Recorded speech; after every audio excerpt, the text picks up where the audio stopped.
Hey guys, what's happening?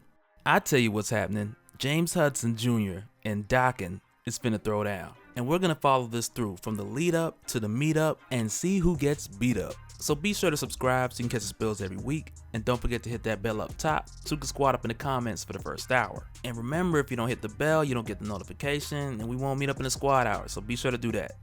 Alright, so first things first, we've been following James Hudson Jr. for a good minute, like literally from day one, back in Ultimates X issue number 1, taking place in the 1610 universe where he first found out in that universe that Wolverine is his father. And I got a playlist down in the description if you need to check that out and get caught up, because it literally follows him all the way from his origin leading up to him joining the Marvel Prime universe after the incursion and joining the X-Men Blue Team.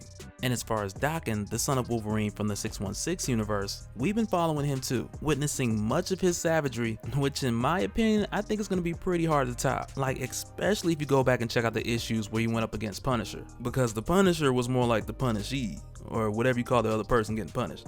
You probably just call him the Punished, like I just did answering my own question. But anyway, we're just gonna move past that. But now that both of these guys are in your Marvel Prime universe, there are a few things that kind of come into play, some of which are things that have followed James Hudson Jr. from the 1610 universe. And so after the incursion where these different Earths were supposedly destroyed and Reed Richards fixed reality, that essentially made your Marvel Prime Earth, which is the Marvel main continuity. And at one point in time, the 616 was that, but at least now with just the name Prime Earth, it makes it easier for new readers to know that, okay, this is the main continuity and everything else just kind of branches off of it. But one of the things that begins to play a part in causing these two to intersect is something that James Hudson Jr. brought with him from the 1610 universe. And he couldn't help but to bring it with him because it's a part of him, and that's Mothervine. And so Mothervine was a biotech enhancement that was created to guarantee that any woman with child, once introduced to Mothervine, it would guarantee that their child at some point will become a mutant. And so in the 1610 universe, this product was produced by Human Engineering Life Laboratories. Hell for short. Yep, Human Engineering Life Laboratories. And some of you guys might even remember their slogan. Oh hell no! At least I think that's how it went. Might have been something else. Matter of fact, I'm pretty sure that was it. It studied well with focus groups. But no, seriously, James Hudson Jr., his biological mother, Magna, who was also Magneto's wife. So yeah, put 2 and 2 together. Matter of fact, I think that deserves another. Oh hell no! I had to do it. But during the time she was with Magneto, she was there as a spy. And when he found out that Magda was actually a spy, even though she truly caught feelings for him, he took the 2 kids, you know, Quicksilver and Scarlet Witch. And then a little while after that, she ended up getting with Wolverine, who was working with S.H.I.E.L.D. at the time. But the way that this comes together, Magda was smuggling Mothervine by putting it in her system. And by injecting it into her bloodstream, this way she couldn't be caught with it, no one else could take it from her. And for her, the only way to lose it would be pretty much to die. But the catch is when she got intimate with Wolverine, she didn't plan on having a child with him. And of course, when they had James Hudson Jr., he was born with Mothervine already in his system. But that was one of the craziest love triangles spinning out of the 1610 universe, making Quicksilver and James Hudson Jr. brothers, but also adding a lot more backstory to when Magneto actually killed Wolverine. But all of this followed James Hudson Jr. from the 1610 universe all the way into the Marvel Prime universe. And initially, nobody knew a thing about Mothervine. But during the Secret Empire storyline, that's when it started to surface. Because during this time, you had Emma Frost and Havoc, who wanted to use Mothervine to create mutants on a global scale. Because similar to the 1610 universe, the mutants had established Utopia, which was a place for mutants to live in peace. And this one, much like the other, was very corrupt behind the curtains, because it's being ran by the Hellfire Club, and they have their own agenda that goes beyond just this peaceful existence, which would also be setting off Mothervine bombs in different cities, creating new mutants. But to better explain how they even found out about Mothervine, this was discovered on Prime Earth by Miss Sinister. And I know a few of you guys are like, Miss Sinister? I thought it was Mr. Sinister. And essentially it is a plan from Mr. Sinister, because he transformed this host really as just a backup plan or a failsafe in the event of his untimely death, by choosing a host to carry carry out his will. And the person that he would choose to transform into himself, they would take on his abilities and pick up his past memories all the way up to a particular point. And this way, even if he's killed, he can continue on his research, because whatever vessel that he chose, he would just designate everything that he knew up until at that particular point and place it in a temporary body, which could either bring him back or transfer its consciousness into another body. And when this happened, it was prematurely to when he had planned. And the host that ended up being selected, which was Claudia Renko, she was really just one of his test subjects. And she wasn't even like the first choice. She was more like a backup plan. Because originally, Mr. Sinister had planned to take the body of Charles Xavier. And when he implanted this transformation virus into each host, the original person who that body belongs to, they're still in there. But because this virus carries his memories and his DNA, Mr. Sinister not only takes over this body, but he's able to use their abilities and his own as well.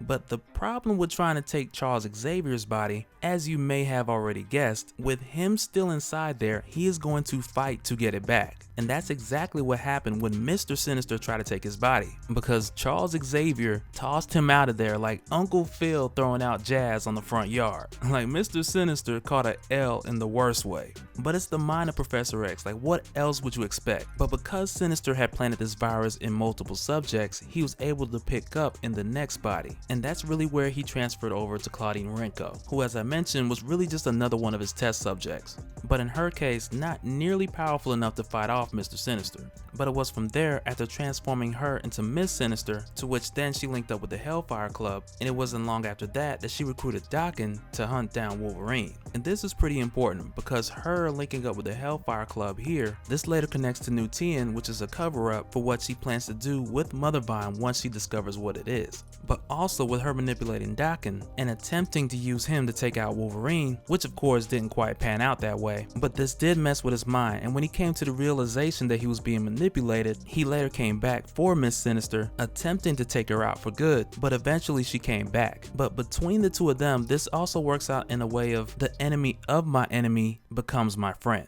And that'll make sense in just a little bit.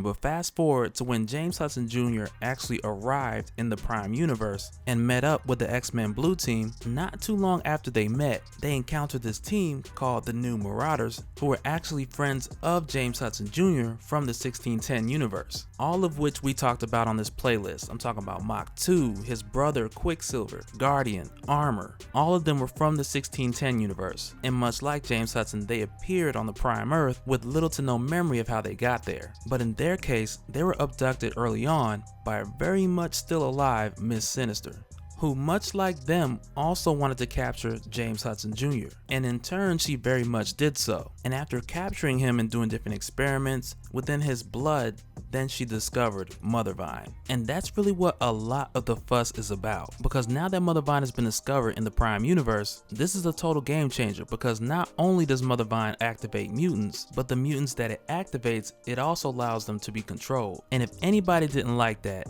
it was Magneto. And at this point in time, Magneto is standing in for Professor Charles Xavier, mentoring and leading the X-Men Blue Team, but he's doing so under a different alias, because at this point he's believed to be dead. And because of that, there are times where he has to lay low and separate himself from the Blue Team, which makes him look kind of shady sometimes. And there are certain motives that he has aside from just being the mentor of the Blue Team. But as far as where he stands in relation to the Hellfire Club, he doesn't like what they're doing, because the Hellfire Club wants to release Mothervine across the globe, creating new mutants and also causing secondary and tertiary mutations. And tertiary just means third, but it's third in relation to the first two, so I wouldn't just say third. But Magneto is not feeling that. He doesn't like it because it's not natural. And for Magneto, who's also brought in Briar Riley, and Briar, both her and Magneto, they both had their affiliations with the Hellfire Club, him as the White King and her as the Black Bishop, because each position is like a chess piece. But with her finding Magneto with her intention to take out the Marauders, Magneto in turn keeps her close by because of her intel that she shares from S.H.I.E.L.D. But long story short, Magneto also sends for Briar to recruit Daken to join the X-Men Blue Team. And she finds Daken, of course, in the club with no shirt on. But the cool thing I think is here is that when she approaches him, she brings a gift from Magneto. And the gift is 2 swords that were personally made by Magneto, made out of adamantium. And the adamantium he of course bought on the black market. But I just think it's pretty dope that Magneto made these adamantium swords specifically for Daken. But another thing to keep in mind, the reason why Magneto recruited Daken is because at the time, Cyclops, Jean Grey, really the original X-Men, they were still in space with Venom. And for that reason, there really wasn't a blue team here on Earth. And Magneto's plan for some time now has also been to send the blue team back to their original time. But at the moment, they're in space with Venom, and on Earth, there's this whole deal going on with the Hellfire Club. And as of right now, with everything going on, there needs to be a blue team here on Earth. And it also helped that his daughter Polaris came in to lead the team as well too, even though she had her trust issues with Magneto. And she feels like this current version of Magneto is too good to be true. But she still joins them anyway, because regardless of what she thinks of her father or what she believes that he tells her, she can't allow Mother Vine to be spread all over the world, creating new mutants, and on top of that, mutating mutants. Because in many cases, the mutants that are having their secondary or tertiary mutant powers manifest, they're also being killed in the process. Like, a lot of them can't handle it. And that's another thing for Magneto specifically, it reminds him of another Holocaust, and he can't let that happen to the mutant race.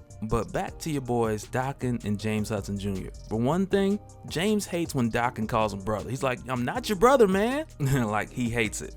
But like, between these two, there was never like no formal greeting. And because so much was going on from day one, it's just like, okay, we're on this team together. We have to work together because there's bigger things to focus on right now. And that was mainly the viewpoint of Jimmy, or James. Because for Daken, he was more so in it just to see what he can get out of Magneto, and more so for the thrill of it all. But initially, when these two suited up as the new X-Men of the new X-Men Blue Team, they didn't even speak to each other. And that's one of the things that kind of rubbed James Hudson the wrong way, because one of the first things you're gonna say to me is like, brother. Like, that's how he felt. And with James Hudson Jr. already kind of on edge because he feels partially responsible with everything that's going on with Mother Vine, Daken just stepping in and kind of more so trying to tell him what to do or give him this kind of advice, James Hudson just wasn't feeling that from jump. But fast forward to where the original time displaced X-Men, when they return to Earth, and you have the whole Poison event through the Venom Eyes series, and I talk about that more in my Thanos Venom Eyes video. But when this happens and different heroes become Venom Eyes, later on James Hudson also goes missing.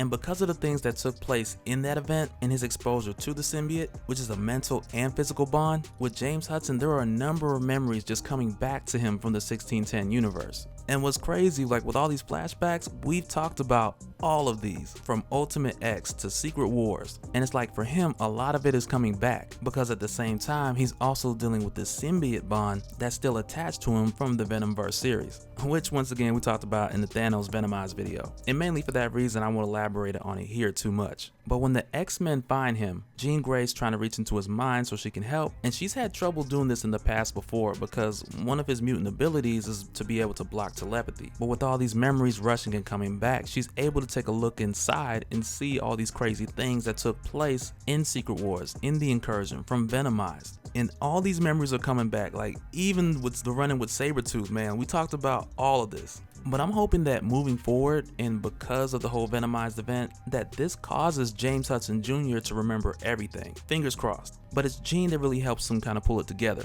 And with seeing her in his mind, it kind of helps him to snap out and come back too. But before Beast can use his anti-venom modules to stop Jimmy so they can bring him in, Jimmy is stabbed in the back by an adamantium sword by none other than Daken. And Daken had been following the original X-Men to see if they were really gonna do what needed to be done to bring Jimmy back into Magneto. So because of that, he went ahead and took matters into his own hands.